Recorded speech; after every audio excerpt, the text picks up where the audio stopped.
His family were the Syrian family, the refugees you sponsored last year.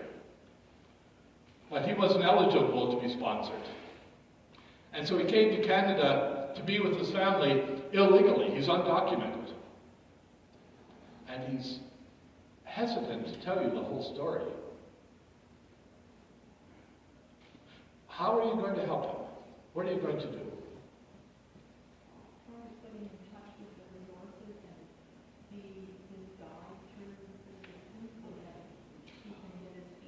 He doesn't want you to do any of that. He doesn't want you to let anyone know he's here. He seems frightened. He's here illegally, remember. They would deport him back to Syria, or worse, Iraq, where he had been living before he came here. Sanctuary. Yeah. Become a sanctuary church. He likes that word. Sanctuary churches are churches that stand up against the government's decision to deport somebody, basically. They say, we're going to stand in solidarity with this person and give them sanctuary. Churches did this way back in the Middle Ages. It's a long-standing tradition that the state will not intrude on a church that is giving sanctuary to somebody. But it turns out there's more to the story. Because he had been fighting with ISIS. And the authorities do discover he's here. And they demand that you release him from the sanctuary. That you send him out to be arrested and deported immediately.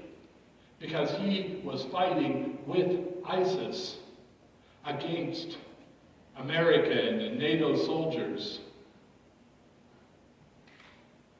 Now what are you going to do?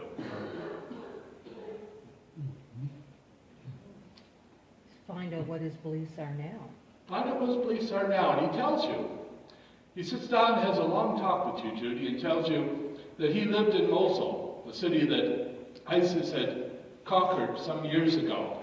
And every male in that city were drafted, inducted into the army, or they would have been killed and their families killed, and it was the only way he could avoid that.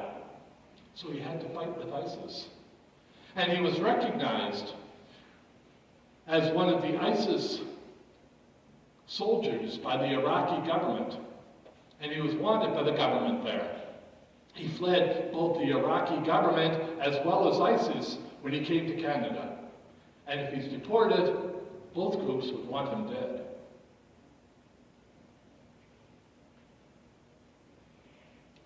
But the Canadian government isn't going to put up with this sanctuary business.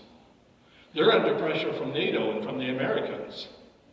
This is a wanted fugitive who has murdered American soldiers, they say, who has killed some of the other nationals that were fighting over there against ISIS.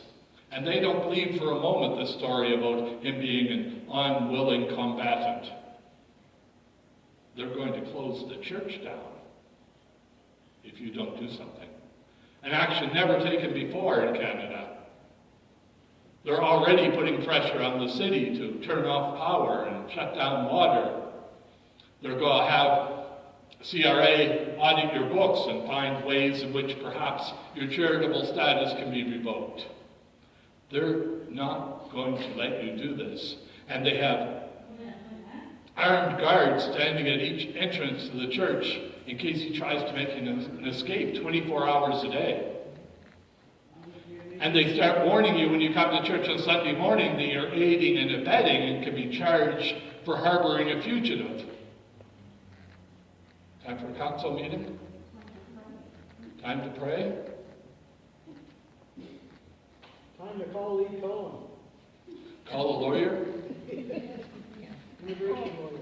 Well, one church decided that they would turn the matter over to their pastor, who was a very devoted man.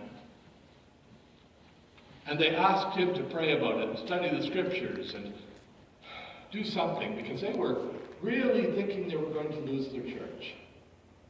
And so that pastor spent the night in prayer. He had not gotten involved in